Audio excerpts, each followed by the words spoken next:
While we're here in generative AI, let's look at some of the use cases. So, we asked these are broad categories of business use cases that kind of fit a lot of a lot of cases will fall into these few. But we Mhm. asked people, are you evaluating generative AI for any serious business use cases, and if so, for what? And I think what's really telling here is this column. Yeah. Back, a year, let's see, a year ago, we asked this, and it was only about half of the people had been really evaluating this. And then you can see every time this bar goes down. And so now 20%, right? So 4 out of 5 organizations are fully evaluating this technology. And I think that's probably a remarkably fast growth on a new technology that I've ever seen. Um, and then the areas where they are evaluating these use cases are kind of the usual suspects here, but lots of growth, at least from last survey, in text and data summarization. So give me a sense of kind of where the use cases are that are most obvious, I guess, in your organization that you're trying the most.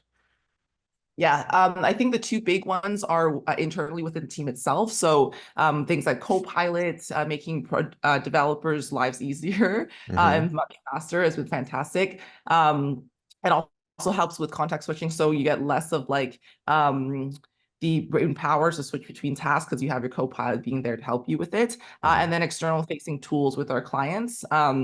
And our consumers through like chatbots or whatever to remove the human as much as we can to make the process smoother and then bring in the human at the right place when we need it. So it's definitely come in multiple places. Yeah. Yeah, yeah, excellent. So when you say Copilot, you mean probably GitHub Copilot, not the Yes. Microsoft Office one. Yeah, they've said the same brand name for two very different types of I tools with different know. pricing. And I guess a quick comment on that. We've heard some comments about the Copilot pricing. It seems like a small dollar amount, but at scale it can be kind of quite a bit. Additional. I think it's like $15 or $20 a month per user per month. I think that's for GitHub, and then it's about 20 for the Microsoft Office one. How are you, I guess, justifying or absorbing those costs? Um, I it's a good question. So it was in a very much like a pilot state for a while just to see how much productivity. And we've been kind of tracking it through new Jira tickets and the velocity we're able to get them and kind of like making that trade-off between like developer salary and the monthly cost. And I think it's definitely panned out in favor of having a tool like this. So yeah, just calculating costs, but also we get a lot of great feedback. And if it boosts team morale, then it's worth it. Oh, interesting. Yeah. So I guess there's the obvious ROI on this, which is, if it's $20 a month per user, if you can save an hour of time, you've already recovered that money. Exactly. But which I think is a lot of the people are making that case pretty easily with a lot of these code saving or code generation documentation tools. But you're saying it's kind of it's a softer, a fuzzier kind of benefit, and it makes, if it makes your quality of life go up as a developer, that's worth it too. So that's an interesting comment there. Yeah. Um, while we're talking about ROI, we've asked this too, when have you or do you expect to receive ROI on your generative AI investments? And I think what's interesting here is the bars have changed. So 7 to 12 months out. So if you total up kind of within a year, it's the majority of folks, right, are saying they're seeing ROI pretty quickly. And even just within 6 months, you've got 36% here saying they're seeing ROI. So I think that's sort of telling, right? People are seeing a clear ROI for this, and a very fast ROI. And so it's something that might stick around. Does that resonate with you? Or this sounds about right? Yeah. You kind of saw it pretty quickly? Yeah. Yeah. 100%. Like the big companies like OpenAI and Anthropic, they've made it so easy Hmm. to test with and play with and then deploy. It's too fast almost. Yeah. Yeah, too fast. Um, Great. Let's moving on through here. And we'll move away from the survey in a second. But we looked at the use cases that were being evaluated, and we've asked this question too about, okay, so those are the evaluation cases. Let's look at how many of those have moved into production. And it's roughly the same kinds of angles here on the charts, the same trajectories. It's just obviously lower, have moved on to production, but it's growing. People are moving into all the full production scale on some of these projects. But I think what's the most interesting here is this question about barriers to production. So we asked, why have you not, if you haven't moved yet to a production scale on what you're doing, why didn't you?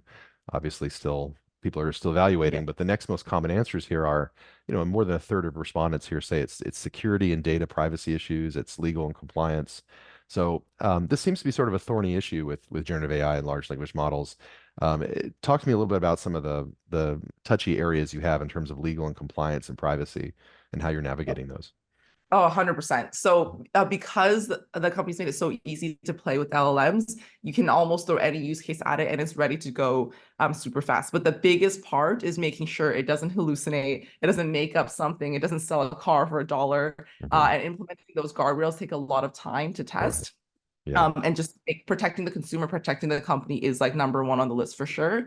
And because they're on different platforms, like OpenAI is only offered on Microsoft Azure. And if our company wasn't set up on that, like we're set up in AWS, there's a lot of like how do we pass data back and forth, how do we pass PII back and forth, and to make sure that is safe as well. Yeah, yeah. Okay, so you're an AWS shop. Maybe that's a good time to turn to the next question here. So, moving on to the technology spending intention survey. Now, this is our big survey that you've participated in, I believe, that looks at broad spending patterns across several vendors.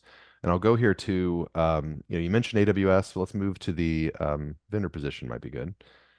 We'll move to the AI and ML sector. And we'll see a bunch of names here. And I think what's funny is that OpenAI and Microsoft are so high in terms of their pervasion, so sort of a rough approximation for market penetration on this axis, and then on the y-axis, net score, which is basically positive spending intentions or plans minus negative gives us our rough our net score. So these folks are so high, they're here behind the date. But we have others that have very high net scores as well that just aren't quite as pervasive, like Anthropic, which you've mentioned already. Databricks as well, Google, AWS, pretty strong here as well. Meta Llama, not very pervasive, but growing. So maybe get your feeling here on the kinds of tools you have in your arsenal and how you use them for what purposes. What's sort of Yeah. what's the tool you play with versus the one you kind of scale up in an ML ops way. That's stuff I'm kind of curious about. Yeah, absolutely. So yeah, we are an AWS shop. I don't have too much experience with the Google Microsoft platforms, but Sure. we did get a lot of feedback from the engineers that the Microsoft platform was less stable. Mhm. And so we had an aversion to playing with the open AI space. Although when testing just like model itself, comparing Llama to Claude to ChatGPT, like ChatGPT was very, very good. It required very little fine tuning. But it is more expensive. And so we did go with Claude because it had like similar performance to ChatGPT, and then Llama just it wasn't there yet. Yeah, it's just not there yet. I think so tell Yeah. me more about that, about Meta. So you've evaluated them. It's an interesting turn for the company to kind of go into the space, but certainly a hot space. But Llama, I guess, was not on our radar a year ago, and I guess it's finally there. But tell me were there some shortcomings about Meta Llama?